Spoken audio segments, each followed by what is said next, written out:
में आप कर सकते हैं। तो मेरे प्यारे भाई अगर आप चाहते हैं कि सेकंडों में सवाल बने तो उसके लिए मेरे प्यारे हम जो बता रहे हैं उसको ध्यान से देखिए। मेरे प्यारे भाई कोई भी त्रिभुज है तो आपको पता है कि त्रिभुज के तीनों कोणों का योग 180 डिग्री होता है, जिसमें से मेरे प्यारे भाई यहाँ का कोण जो होता है हमेशा 90 डिग्री होता है। और मेरे प्यारे भाई इसमें तो कुछ सोचना ही नहीं, क्योंकि यहाँ का एंगल हमेशा 90 डिग्री होता है, ये फिक्स है। तो बोलिएगा 90 डिग्री होता है। अब ध्यान देखिए मेरे प्यारे भाई यहाँ पे 90 डिग्री का एंगल बनता है। रेशियो मेरे प्यारे भाई समझना बहुत जरूरी है, क्योंकि रेशियो अगर समझते हैं तो सवाल सेकेंडों में अपने घुटने मेरे प्यारे भाई आपके सामने टेक देगा। ध्यान देखिए मेरे प्यारे भाई, यहाँ का एंगल जो होता है हमेशा 90 डिग्री होता है और त्रिभुज के तीनों कोणों का योग 180 डिग्री होता है। अब ध्यान देखिए मेरे प्यारे भाई, अगर ये 90 डिग्री है तो यहाँ ध्यान देखिए मेरे प्यारे, अगर यहाँ का एंगल 60 डिग्री हो जाए, ध्यान से देखिए मेरे प्यारे भाई, ये फिक्स है कि 90 रहता है। अगर यहाँ 60 है मेरे प्यारे भाई, तो याद है कि मजबूरी है कि यहाँ पे क्या होगा 30 होगा, क्योंकि तभी 180 डिग्री बनेगा। तो यहाँ पे कितना हो जाएगा मेरे प्यारे 30 डिग्री हो जाएगा। अब मेरे प्यारे भाई इसमें हमने आपको बताकर क्या किया, कुछ किया नहीं, लेकिन आपको याद रखना है 60 डिग्री के सामने वाली जो साइड होती है मेरे प्यारे भाई ना, वो √3 होती है। कितनी होती है बोलिएगा, 60 के सामने वाली भुजा कितनी होती है √3। रेशियो याद रखना है। 30 के सामने वाली भुजा कितना होती है, 1 यूनिट होती है। मेरे प्यारे पहला ट्रायंगल आपके सामने त्रिभुज बनकर तैयार हो चुका है, आपको ये रेशियो याद कर लेना है। दूसरा देखिए मेरे प्यारे 90 डिग्री है तो बोलिएगा कि ऐसा तो नहीं है कि यहाँ 60 है, जगह बदल सकता है। अगर मेरे प्यारे देखा जाए, अगर मान लेते हैं अगर 60 डिग्री यहाँ हो जाए, 60 डिग्री यहाँ हो जाए तो कोई दिक्कत नहीं है। जब 60 डिग्री वहां होगा तो यहाँ पे मजबूरी है कि कितना होना पड़ेगा, 30 डिग्री होना पड़ेगा। अब ध्यान से देखिए मेरे प्यारे भाई, आपको पता है कि 60 के सामने वाली भुजा कितनी होती है, तो बोलिएगा √3 यूनिट होती है, तो यहाँ √3 यूनिट हो जाएगा। 30 के सामने वाली भुजा मेरे प्यारे यहाँ पे कितनी होती है, तो बोलिएगा कि 1 यूनिट होती है। अब मेरे प्यारे भाई बोलिएगा कि यहाँ पे दो साइड तो बता रहे हैं, तीसरी साइड कितनी होती है, तो इसको भी याद रख लीजिए मेरे प्यारे भाई। ये जब √3 होता है 1 होता है ना, तो इधर वाले साइड 2 होती है। कैसे होती है, पाइथागोरस प्रमेय लगाइएगा तो हो जाता है। पर मेरे प्यारे हम बोल रहे हैं ना यहाँ पे आप कैसे होती है, इसकी जवाब नहीं चाहिए आपको, बस याद कर लेना है। क्योंकि यहाँ √3 का स्क्वायर प्लस 1 का स्क्वायर करेंगे तो रूट में 4 बराबर 2 आ जाता है। वो आता कैसे उस पर आपको ध्यान नहीं देना है, क्योंकि जिंदगी में मेरे कुछ चीजें ऐसी होती हैं जिसको ना जाने वही बेहतर होता है। बस आपको याद रखना है कि रेशियो होता है कैसे, बस याद रखिए मेरे पास। अगर √3 है 1 है तो इधर वाली साइड 2 यूनिट हो जाएगी। तो याद रखिए मेरे पास 90 के सामने वाली भुजा 2 यूनिट होती है, 30 के सामने वाली भुजा 1 यूनिट होती है और 60 डिग्री के सामने वाली भुजा √3 यूनिट होती है। बोलिएगा कि ऐसा तो समझ में आया है, लेकिन अगर मेरे पास त्रिभुज में जरूरी तो नहीं है, अगर मान लीजिए यहाँ 45 डिग्री हो जाए, कितना हो जाए मेरे पास 45 डिग्री हो जाए, तो वहाँ 45 होगा तो यहाँ भी 45 होना पड़ेगा, तभी 180 डिग्री बनेगा। तो बोलेगा यहाँ पे कितना हो जाए 45 डिग्री हो जाए। ऐसे सवाल मेरे प्यारे भाई आपको याद रखना है, 45 के सामने वाली भुजा जो होती है 1 यूनिट होती है। यहाँ पे 45 है, इसके सामने वाली भुजा भी कितने हो जाएगी 1 यूनिट हो जाएगी। मेरे प्यारे भाई आपके सामने 3 त्रिभुज बनकर रेडी है। याद रखिए कि 7 के सामने वाली भुजा जो होती है √3 यूनिट होती है, और मेरे प्यारे भाई जो 30 डिग्री होती है उसके सामने वाली भुजा जो होती है 1 यूनिट होती है, और 90 डिग्री के सामने वाली भुजा मेरे प्यारे भाई उस कंडीशन में 2 यूनिट हो जाती है।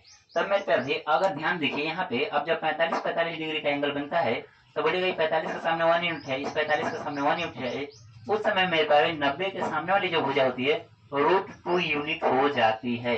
ये आता कैसे मेरे प्यारे फिर से बताएं, आता कैसे, आपको इस पे नहीं ध्यान देना है। आता कैसे मेरे पर 1 का स्क्वायर प्लस 1 का स्क्वायर अंडर रूट में 2 रह जाएगा, अंडर रूट में ही 2 रह जाएगा, बाहर नहीं निकल पाएगा।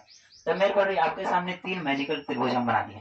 तीनों मैजिकल त्रिभुज से मेरे पर सवाल सेकंडों में 5 से 6 सेकंड में सवाल नहीं बनेगा, तब बोलिएगा 5 से 6 सेकंड में सवाल बन जाएगा, बिल्कुल बनेगा मेरे पर, ध्यान देखिए।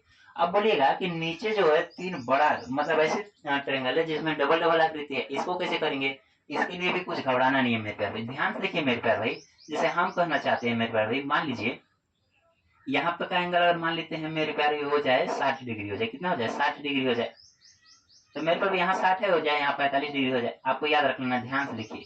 अब बोलिएगा मेरे प्यारे भाई अगर यहाँ पे 60 यूनिट है तो इसके सामने वाली भुजा कितनी हो जाएगी, तो बोलिएगा √3 यूनिट हो जाएगी। अगर मेरे प्यारे भाई 60 है 90 तो मजबूरी है कि यहाँ 30 होना पड़ेगा, यहाँ पे 30 होना है तो मेरे प्यारे इसके मतलब यहाँ पे कितना हो जाएगा 1 यूनिट हो जाएगा।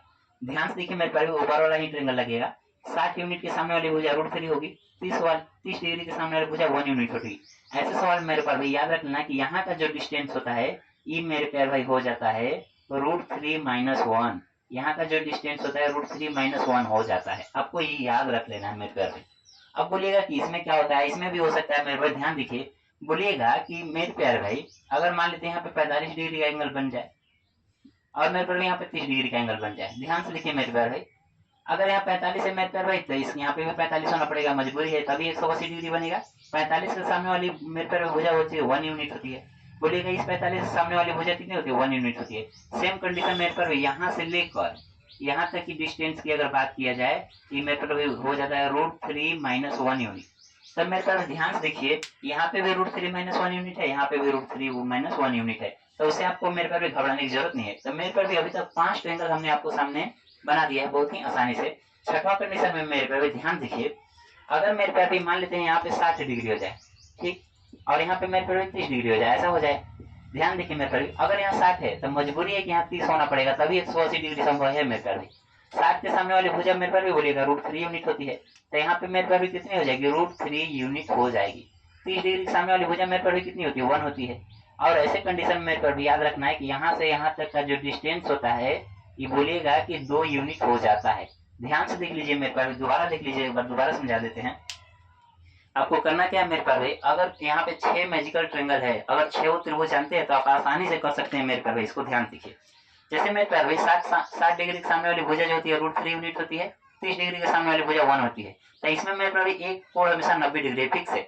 यहाँ पे अगर 60 है मेरे पर तो वहाँ पे 30 लेना पड़ेगा, ये मजबूरी है। अगर मेरे पर ध्यान देखिए, अगर वहाँ 60 है यहाँ 30 है तो हो सकता है, तो कोई दिक्कत नहीं। 60 के सामने वाली भुजा यहाँ पे है तो उस समय ये वाली मान जो हो जाएगी, भुजा की लंबाई जो होगी √3 हो जाएगी। और मेरे पर भी 30 यहाँ पे है, इसके सामने वाली भुजा यहाँ पे है, इसकी लंबाई जो होगी 1 यूनिट हो जाएगी। और मेरे पर भी अगर √3 यूनिट होती है, 1 यूनिट होती है, तो इधर वाला साइड जो 2 यूनिट हो जाता है। यानी 90 के केस में 2 यूनिट बोलना है, लेकिन कब, याद रखिए जब यहाँ √3 और 1 हो तब। ऐसा याद रखिए, जिसमें 30 डिग्री और 60 डिग्री का एंगल बनता है, उसमें 90 डिग्री के सामने वाली जो भुजा होती है उसकी लंबाई 2 यूनिट हो जाती है। और मेरे पर भी अगला है कि अगर यहाँ 90 डिग्री है, यहाँ मान लीजिए 45 हो जाए, यहाँ 45 हो जाए, ऐसा तो हो सकता है। जब मेरे पर भी यहाँ पे 45 हो जाएगा तो आपको याद रखना है कि 45 के सामने वाली भुजा 1 यूनिट, इस 45 के सामने वाली भुजा 1 यूनिट। जब मेरे पर 1 और 1 होता है ना, तो इधर वाली साइड जो होती है √2 यूनिट होती है। मेरे पर फिर से बता रहे कि आता कैसे, इसमें आपको ध्यान नहीं देना है, याद को याद करना है। मेरे पर याद करिए, सवाल सेकंड में 5 से 6 सेकंड से ज्यादा सवाल में नहीं लगेगा। अगला है मेरे पर कि जब त्रिभुज ऐसा कंडीशन में दे जिसे डबल डबल आकृतियां हो जाए, तब कैसे करते हैं। ध्यान देखिए, मेरे पर यहाँ 90 डिग्री होगा, फिक्स है। अगर मेरे पर यहाँ 60 डिग्री लेते हैं तो 60 के सामने वाली भुजा √3 यूनिट होगी, इसमें तो कोई दिक्कत नहीं है। अगर यहाँ 60 लेते हैं तो मजबूरी है कि यहाँ पे 30 लेना पड़ेगा। अगर 30 लेते हैं मेरे पास तो इसके सामने वाली भुजा 1 यूनिट होती है। ऐसे कंडीशन में मेरे पास यहाँ से लेकर यहाँ तक की लंबाई आपको याद रखना है, √3 - 1 यूनिट हो जाता है। अगला कंडीशन है मेरे प्यार भाई, अगर यहाँ 45 ले ले तो यहाँ 45 लेंगे तो इसके सामने 1 यूनिट होगा। अगर यहाँ 45 लेंगे मेरे पर मजबूरी यहाँ भी 45 लेना पड़ेगा, और यहाँ 45 है तो मेरे पर भी इसके सामने वाली भुजा भी 1 यूनिट हो जाती है। ऐसे कंडीशन में करना क्या है मेरे पर भी, जो यहाँ से लेकर यहाँ तक की डिस्टेंस होती है √3 - 1 यूनिट हो जाती है। ऐसे कंडीशन में मेरे प्यार भाई अगर चाहते हैं तो सामने वाला भी साइड निकल जाएगा, पर उसकी कोई जरूरत नहीं, क्योंकि एग्जाम में सवाल वैसा पूछता ही नहीं है। अगला है मेरे प्यार भाई, अगर यहाँ पे 60 डिग्री हो जाए, यहाँ पे 30 डिग्री हो जाए, तो ध्यान देखिए मेरे प्यार भाई, इसको याद करने का कैसे तरीका बोलिएगा कि डबल वाला थोड़ा सा कंफ्यूजन हो सकता है, क्योंकि आप पहली बार पढ़ रहे हैं, मेरे को ऐसा हो सकता है। मेरे को याद रखिए, जिसमें डबल हो, क्या हो, 30 का डबल 60 लिखा है ना, तो यहाँ पे मान पर 1 यूनिट होती है, जो यहाँ पे कम वाला एंगल होता है उसकी लंबाई जो होती है तो 2 यूनिट हो जाती है या 2 यूनिट हो जाती है। लेकिन मेरे पर जिसमें अंतर अगर 15 डिग्री का हो, जैसे 30 डिग्री और 45 डिग्री में अंतर 15 का है, वहाँ पे जो दूर वाली साइड होती है √3 - 1 होती है। यहाँ पे भी मेरे पर 45 और 60 में बोलिएगा कि 15 डिग्री का अंतर है, तो यहाँ पे भी √3 - 1 हो जाती है। मेरे पर भी जब बच्चे नए नए पढ़ते हैं तो बोलिएगा कि ऐसा संभव बताते हैं कि यहाँ 60 है, यहाँ 45 है, ऐसा भी तो संभावना बन जाए कि 45 यहाँ हो जाए, यहाँ पे 60 हो जाए। लेकिन मेरे पर भी ऐसा होता नहीं है। क्या करना है आपको कि अगर आप किसी भी बिल्डिंग के अगर नजदीक या पास हैं, तो मेरे पर भी आप बिल्डिंग के जितना भी पास जाते जाइएगा, आपको किसी को देखने के लिए छत पे मान लीजिए ऐसे ही अपना सर उठाना पड़ेगा। यानी कि मेरे पर भी जब आप जितने बिल्डिंग के करीब होते हैं ना, उतना आपको सर उठा कर देखना पड़ेगा ऊपर। लेकिन मेरे पर अगर आप जितने बिल्डिंग से दूर हैं, तो मेरे पर भी किसी भी चीज को देखने के लिए आपको गर्दन ज्यादा ऊंचा नहीं करना पड़ेगा। याद रखिए, मेरे पर बिल्डिंग पे कुछ है, अगर उसको देखने के लिए 2 लड़के हैं, एक बिल्डिंग के करीब है और एक बिल्डिंग के दूर है, तो मेरे पर भी जो बिल्डिंग का दूर है वो आसानी से देख लेगा, लेकिन जो बिल्डिंग के करीब है